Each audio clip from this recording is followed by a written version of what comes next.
Akhirnya ketahuan juga. Bab 95. Tidak, ini tidak mungkin kan? Darlene, beritahukan padaku kalau ini tidak benar. Semua ini tidak benar. Tatapan Jane terlihat harapan, berharap mendengar jawaban dari mulut Darlene. Tapi melihat Darlene yang terdiam dan merasa bersalah, saraf otak Jane seperti ikut putus.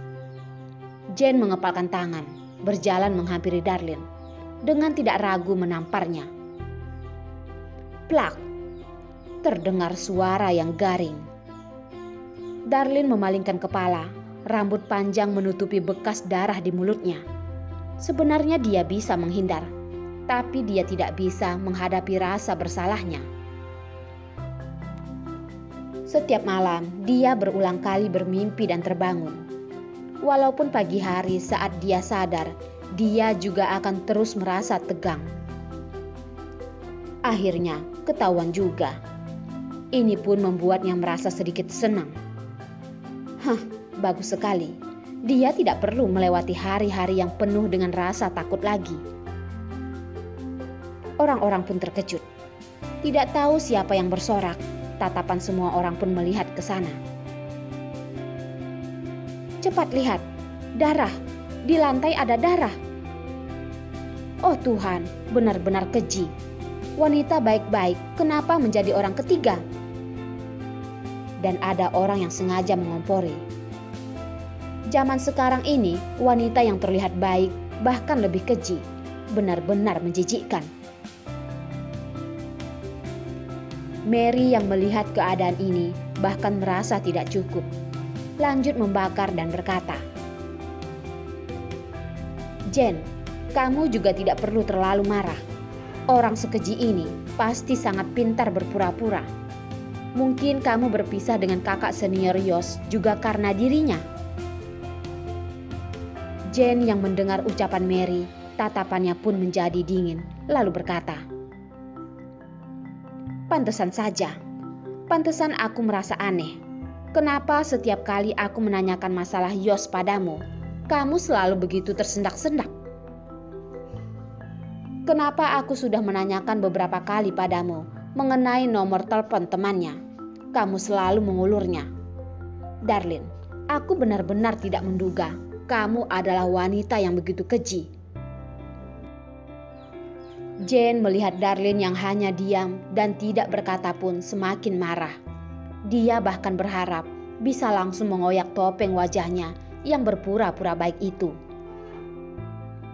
Langkah kakinya semakin mendekat dengan kejam berkata, Darlene, apakah di balikku kamu diam-diam mentertawaiku? Mentertawaiku menganggapmu sebagai teman baik dan kamu malah meniduri priaku. Setelah berkata sampai akhir, suara Jane pun meninggi, seperti menjerit. Darlene, kenapa kamu begitu keji?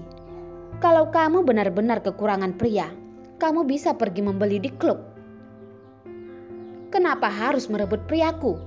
Merebut pria teman baikmu? Darlene yang menghadapi Jane yang terus mempermalukannya. Tatapannya pun terlapis uap. Dia sangat ingin menjelaskan, tapi apa gunanya menjelaskan semuanya? Kenyataannya, dia memang bersama dengan Yos. Kenyataannya di saat Jane kembali, dia masih terus berhubungan dengan Yos. Walaupun dia dipaksa, walaupun dia memiliki ribuan alasan, itu semua adalah hal yang harus dia terima sendiri. Dia tidak boleh membocorkan keberadaan Derek. Tidak boleh. Jane semakin mendekatinya, menyodorkan tangan dan mendorong Darlene. Kamu katakan, Darlene, kenapa kamu meniduri priaku dan masih terlihat begitu menyedihkan? Darlene menggigit bibir dan mundur, dengan sulit berkata, Jane, maaf. Maaf, satu kata maaf sudah bisa mengembalikan semuanya. Darlene, kamu benar-benar membuatku merasa jijik.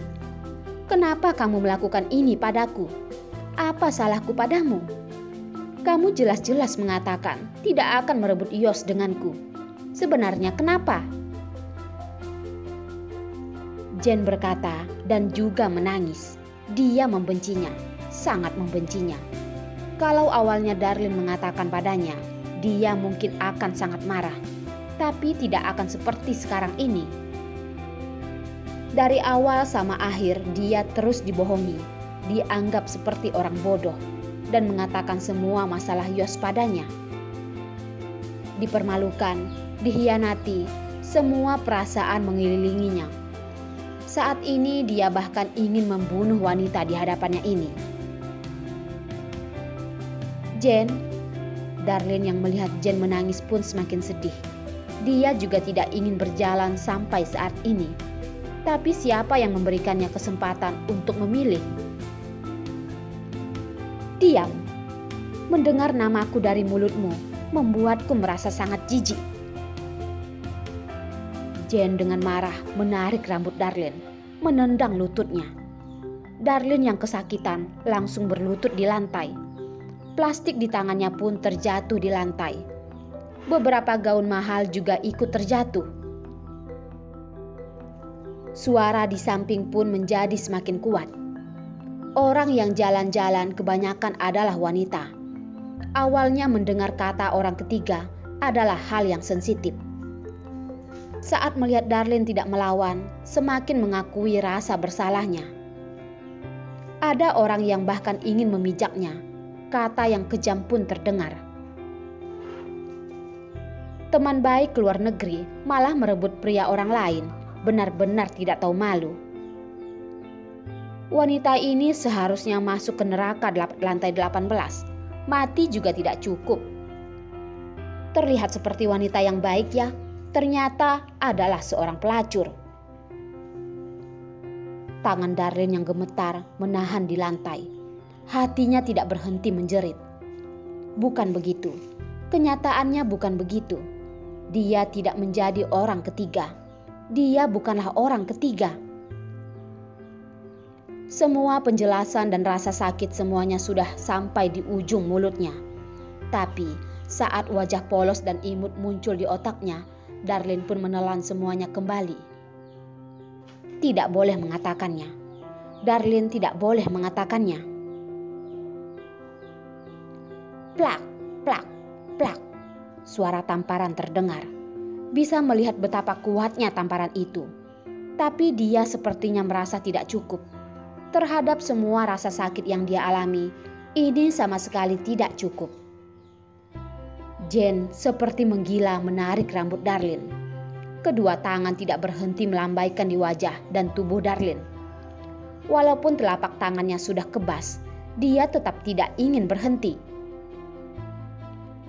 Tidak berhenti memarahi. Darlin, bicaralah. Kamu jelaskan, apakah kamu bisu? Dasar keji, bahkan mengkhianatiku dan bersama dengan Yos. Cepat katakan, apakah kamu yang menggoda Yos? Darlin menggigit gigi dan tidak membiarkan dirinya mengeluarkan suara. Dalam hati berpikir, apakah setelah Jane puas memukulnya sudah bisa memaafkannya? Apakah dengan begitu dia bisa terbebas dari Yos? Apakah dengan begitu dia bisa membawa Derek pergi melakukan operasi? Kalau memang begitu, pukullah dengan kuat. Orang yang tadinya menonton saja melihat Darlin yang tidak membantah dan bahkan tidak menghindar, hanya membiarkan wanita di sampingnya memukulnya. Ada wanita yang tidak tega dan berkata, "Aduh, kalau tahu begitu, kenapa harus melakukannya? Apakah tidak bisa mencari seorang pria baik-baik?" Ada orang yang sudah lebih tua dengan tidak tega menyambut. Sudahlah. Aku lihat wanita ini sudah menyadari kesalahannya. Kalian lepaskan dia." Iya. Kalau dipukul lagi, pasti akan menyebabkan masalah besar. Mary melihat dengan sangat senang.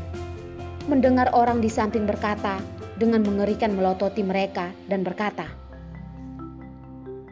"Bukan kalian yang merasakannya, tentu bisa berkata seperti itu. Kalau suami kalian yang digoda, apakah kalian bisa dengan begitu tenang melihatnya? Orang yang melihat Mary begitu galak pun tidak berani berkata lagi.